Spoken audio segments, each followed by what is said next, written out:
Semua bermula pada tahun 1834, di mana Thomas Davenport menemukan motor listrik pertama.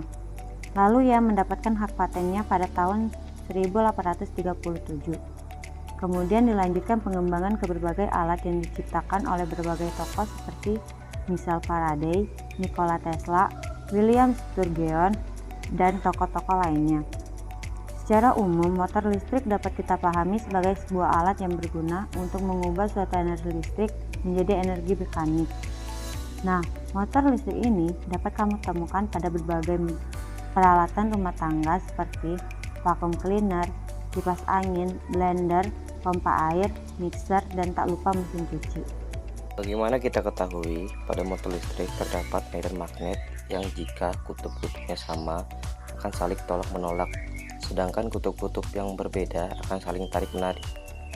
Maka dari itu dapat diperoleh suatu gerakan jika benda ditempatkan pada suatu magnet di poros yang berputar, kemudian magnet yang lain pada suatu kedudukan atau posisi yang tetap.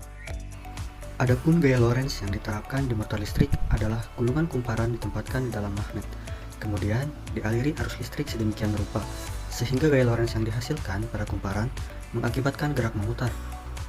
Karena adanya muatan listrik yang bergerak, atau karena adanya arus listrik dalam suatu magnet. Rumus gaya Lorentz adalah F sama dengan Q V kali B, di mana F merupakan gaya dalam satuan Newton, Q merupakan muatan listrik dalam satuan Coulomb, V yaitu kecepatan muatan dalam satuan meter per detik, B yaitu medan magnet dalam satuan Tesla. Berikutnya ini untuk gaya Lorentz yang ada karena arus listrik dalam sebuah medan magnet dirumuskan F sama dengan IL kali BF. Prinsip kerja mesin cuci. Mesin cuci bekerja dengan menggunakan tenaga mekanik dari motor untuk menggerakkan tabung pencucian maupun bak pengering. Di bagian bawah tabung mesin cuci terdapat motor listrik. Ketika motor listrik dialiri arus listrik, maka tabung mesin cuci ini juga akan ikut berputar. Berputar arah tabung yang satu arah ini biasanya ditemukan pada bagian pengering di mesin cuci. Mesin cuci bisa berputar ke kanan dan ke kiri ataupun sebaliknya karena berubahnya arah flux magnet pada kumparan motor yang diatur oleh quartz timer. Pada proses pencucian, motor menggunakan kecepatan rendah sedangkan pengering menggunakan motor berkecepatan tinggi.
Adapun keunikan dari alat ini ialah pengaplikasian dan proses merangkainya yang mudah dan cara kerja mesin cuci yang sangat unik.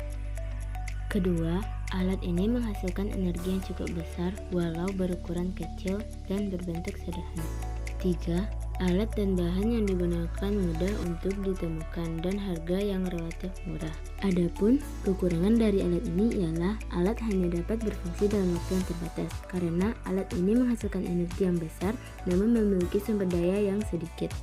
Kedua, alat ini sulit untuk dikendalikan pada situasi tertentu, di mana untuk alat ini dapat berfungsi perlu beberapa kondisi yang perlu terpenuhi seperti daya baterai yang cukup, medan magnet yang cukup kuat, dan lainnya. Ketiga, alat ini hanya bisa menjelaskan mengenai mesin cuci satu arah dan tidak bisa menjelaskan mengenai mesin cuci dua arah. Hal ini dikarenakan cara kerja mesin cuci dua arah untuk dapat berputar ke kiri dan ke kanan disebabkan oleh berubahnya arah magnet pada kumparan motor yang diatur oleh timer. Untuk ilustrasinya bisa dilihat pada gambar berikut. Untuk pengembangan alat, yang pertama, pengembangan sistem keselamatan serta kenyamanan pada alat menjadi lebih baik sehingga alat tidak menimbulkan kerugian yang berat. Yang kedua, pengembangan pada struktur serta anatomi alat yang lebih nyaman serta mudah untuk dioperasikan. Yang ketiga, diperlukan beberapa alat tambahan seperti papan PCB dan sebagainya agar kedepannya alat ini juga dapat menjelaskan mengenai cara kerja mesin cuci dua arah.